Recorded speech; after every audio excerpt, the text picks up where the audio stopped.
It's time for more traps.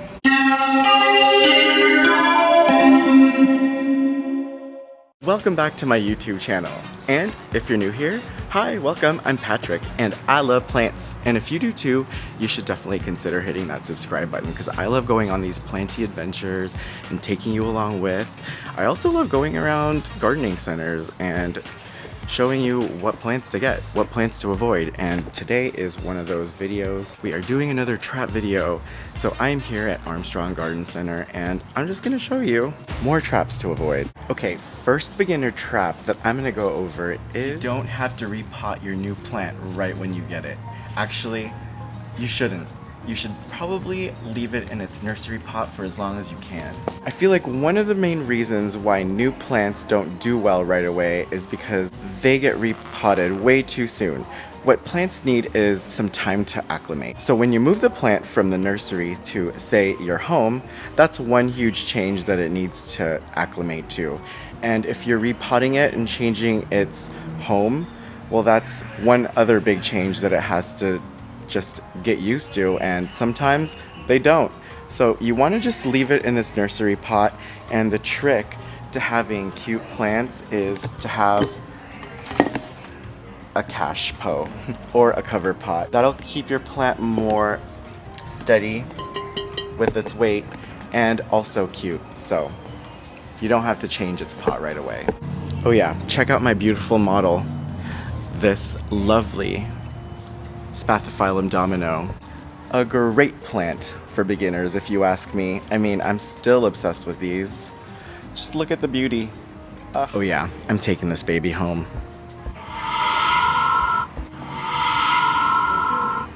Oh, here's a trap. Don't buy this spindly looking peperomia thinking that you're gonna grow it into a full, beautiful plant of watermelon peperomias, because, I mean, I challenge you to try, but likelihood of that happening, in fact, I feel like this will get even thinner. Okay, next trap. Don't be buying small pots of variegated string of hearts or string of hearts thinking that you're gonna grow it into a lush, full pot. You know, it takes a lot of work for it to get nice and bushy. It takes bright light, a lot of water, consistent humidity. So these little things are kind of pointless because you buy them to have these beautiful long trailing pots of hearts, and it's just not going to happen with us. What it really needs is for it to grow long single strings, and then you'd have to propagate that into multiple little growth points in one pot, and then grow that out into a long, beautiful, trailing pot of string of hearts that it's intended to look like, and that's how you'll achieve that look. It just may take another year or two. Here's an example of another small plant that you would rather buy large, unless you want something for like a desktop. So don't be thinking that you're gonna be buying this ZZ plant, thinking that you're gonna grow it into a beautiful, large, huge Raven ZZ, because that's just gonna take a lot of time, like a lot of time. Oh, and these are $39.99, which leads me to my next trap. Don't overpay for plants.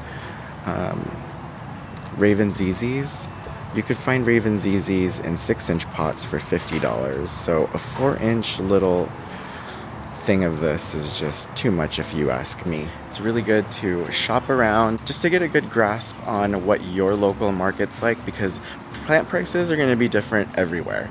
So you can't just watch my videos and feel like you know the plant prices. You kind of have to do some research on your own. Here's another example of overpriced and small. Like, this won't grow. This is such a slow grower. Is an example of the last two traps. This is a super trap right here.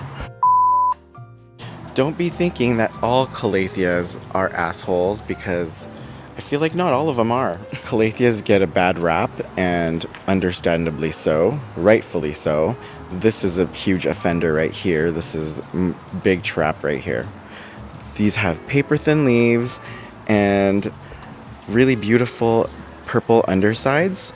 That serves as a purpose so that you could really see all the little specks of spider mites when that decides to occur. But yeah, pinstripe calathea. If you get one of these, this is a huge trap. Just if you really want it, you can get it. You just gotta watch out for the little specks on there. Spider mite city. Kind of inevitable with this. But as I was saying, not all calatheas are assholes. And I'm looking at you, Mr. Warzawixii. This is a great calathea. I can't speak highly of it enough. I love the beautiful velvety texture of the leaves, and it's also very forgiving. I just purchased one of these at downtown LA, and it was doing so well, but we had that heat wave and I forgot about it, so I forgot to water it. I came home one day and I saw that it was just wilty and so sad. I thought it was done. I thought it was donezo. I thought it was a goner, and I bottom watered it. I let it soak in all that water and took like a day to bounce back, but man, I was shocked to see how great it looked. It just kind of snapped right back up. You know, Joe and I were both surprised. Like we thought that it was done. So very, very impressive for a calathea. Warzawixii. It looks tough, but it's not tough to like keep alive. It is tough to, it's a tough cookie. Okay, life lesson number 738. Not all ficuses are created equal. Ficus Audrey, she's a tough one. Not tough like a tough cookie, it's like a tough to keep alive. Ooh, look at this one. It's calling out my name. Patrick, look at my shiny leaves. No. Howdy, Patadendron viewers. We are interrupting this trap video for how to care for the ultimate trap, the maiden hair fern. Trust me, I've killed a few, so I can tell you just what they don't like.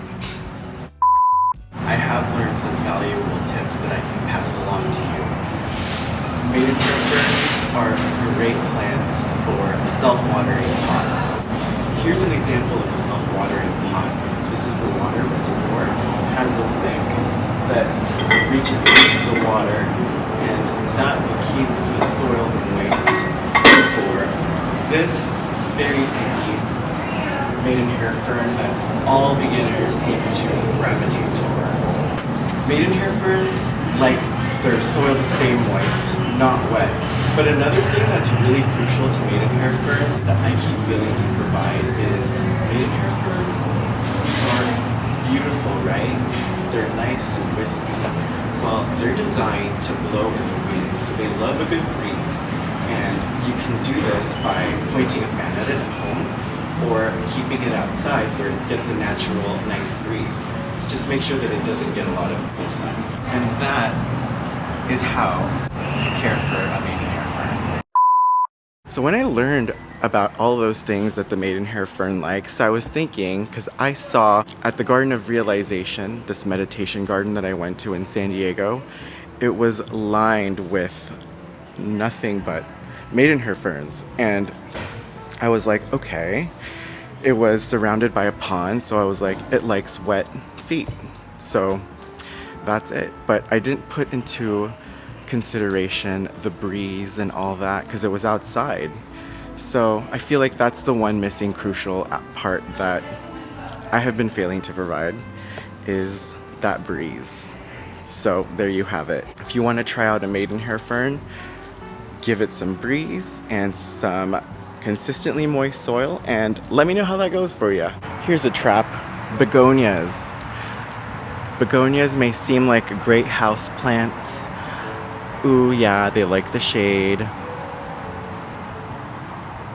They love humidity and all that, but I feel like the key to really keeping these happy is growing it outside versus in a dark house.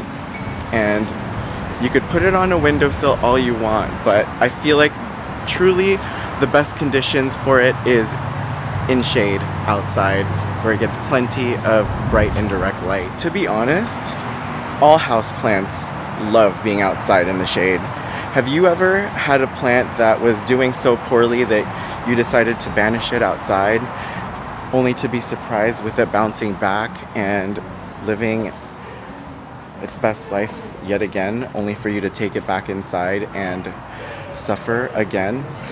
It's a vicious cycle. Plants love it outside. It's where they grow. Like, there's no such thing as inside in the wild. It's time for more traps. Next is a hack, not a trap.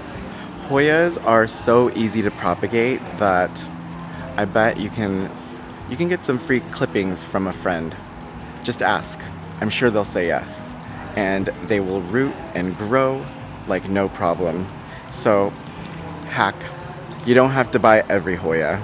I have a ton of Hoya pubicalyx that I've gotten from other people. Like, I had cuttings and I took cuttings from my own plant, and it's pretty much 100% propagation rate. So, oh yeah, and I use perlite. Super easy. I can do another video for that if you want. Just let me know in the comments. And speaking of traps, this is a hummingbird rescue. There's a hummingbird stuck in the window and they're trying to get it out. So he's enticing it with some nectary flower. It's sitting on the window ledge. I don't know if you can see.